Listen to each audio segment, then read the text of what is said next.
Jumpa kembali bersama Kak Andrea dalam ibadah online pada hari ini. Sebelum kita memulai ibadah, kita akan berdoa. Mari satukan hati dalam doa. Terima kasih ya Tuhan, terima kasih ya Yesus. Kami bersyukur pada kesempatan hari ini kami bisa mengikuti ibadah online ya Tuhan. Tuhan berikan hikmat pengertian yang daripada-Mu supaya kami anak-anak-Mu bisa mengerti apa yang diajarkan oleh guru sekolah minggu. Tuhan Yesus, kami sudah berdoa dan mengucap syukur. Haleluya. Amin. Ya, adik-adik, sekarang kita akan mendengarkan cerita tentang perjalanan Paulus. Nah, adik-adik bisa baca di Kisah Para Rasul 13 ayat 1-12. Nah, pada waktu itu di Jemaat Antiokhia sedang berdoa dan menyembah. Roh Kudus berkata kepada mereka, "Khususkanlah Barnabas dan Saulus bagiku untuk tugas yang telah kutentukan bagi mereka." Tuhan mengubah Saulus menjadi Paulus. Paulus dan Barnabas pergi dan mulai memberitakan pesan Tuhan. Nah, mereka bertemu dengan seorang Yahudi bernama Baryesus. Ia adalah seorang dukun dan nabi palsu. Ia amat menentang Paulus dan Injil Tuhan Yesus. Nah, gubernur pulau di mana mereka berada telah mengundang Barnabas dan Paulus karena ia ingin mendengar pesan Tuhan. Tetapi Baryesus terus berusaha mencegah gubernur itu beriman kepada Tuhan. Nah, Paulus dipenuhi Roh Kudus. Ia menatap mata Baryesus dan berkata, "Hai anak iblis, engkau penuh dengan rupa-rupa tipu, muslihat, dan kejahatan. Engkau musuh segala kebenaran. Tangan Tuhan datang menimpa engkau dan engkau menjadi buta beberapa hari lamanya." Nah, tiba-tiba mata orang itu diluputi kabut yang gelap sehingga menjadi buta, adik-adik. Dan ia berusaha mencari seseorang untuk menuntunnya. Ketika sang gubernur melihat apa yang terjadi, ia takjub pada pengajaran tentang Tuhan. Lalu ia percaya pada Tuhan Yesus.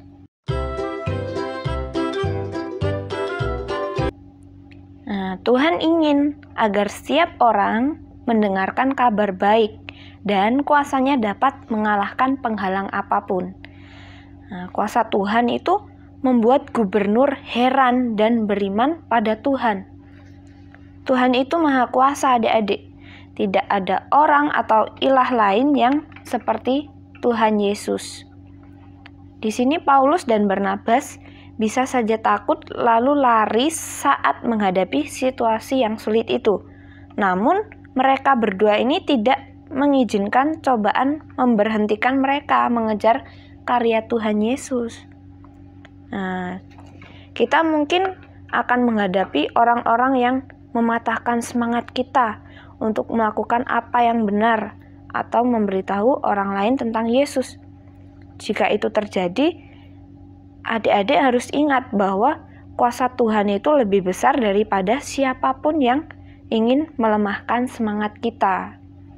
Nah, jadi kita perlu memohon pada Tuhan mengaruniakan kita hikmat dan keyakinan diri untuk memberitakan kabar baik tentang Yesus.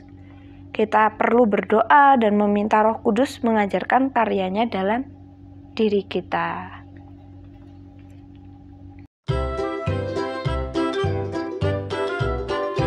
Nah, kita tadi sudah mendengarkan firman Tuhan tentang perjalanan Paulus. Sekarang Kak Andrea punya pertanyaan buat adik-adik di rumah. Yang pertama, apa yang Tuhan lakukan sehingga Injil akhirnya dapat disampaikan? Apa yang Tuhan lakukan sehingga Injil akhirnya dapat disampaikan?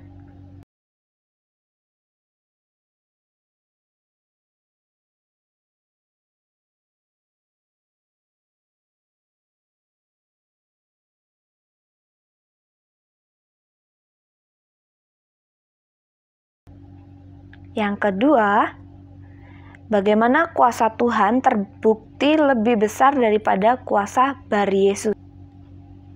Bagaimana kuasa Tuhan terbukti lebih besar daripada kuasa Bar-Yesus?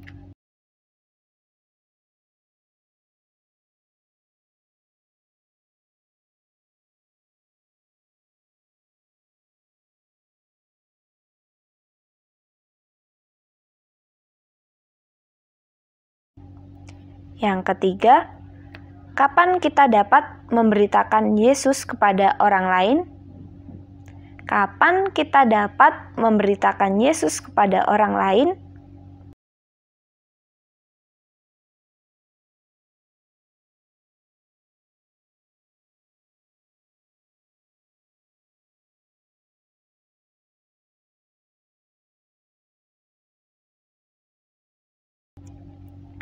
Yang terakhir, yang keempat, apa yang harus kita lakukan ketika kita menghadapi cobaan? Apa yang harus kita lakukan ketika kita menghadapi cobaan?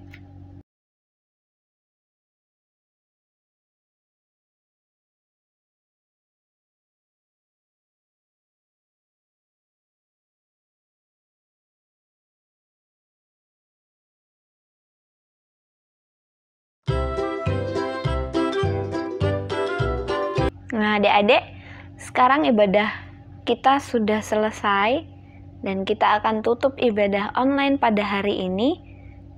Mari kita satukan hati dengan doa. Terima kasih ya Tuhan, terima kasih ya Yesus. Penyertaan-Mu sempurna atas setiap kami ya Tuhan, sehingga kami bisa mengikuti ibadah dari awal, pertengahan hingga akhirnya ya Tuhan. Tuhan, kami mau belajar firman-Mu, kami mau melakukan firman-Mu lebih lagi ya Tuhan, supaya kami bisa melakukan firman-Mu dalam kehidupan kami sehari-hari. Kami juga mau memberitakan Injil-Mu dimanapun kami berada. Tuhan Yesus, kami sudah berdoa dan mengucap syukur. Haleluya. Amin.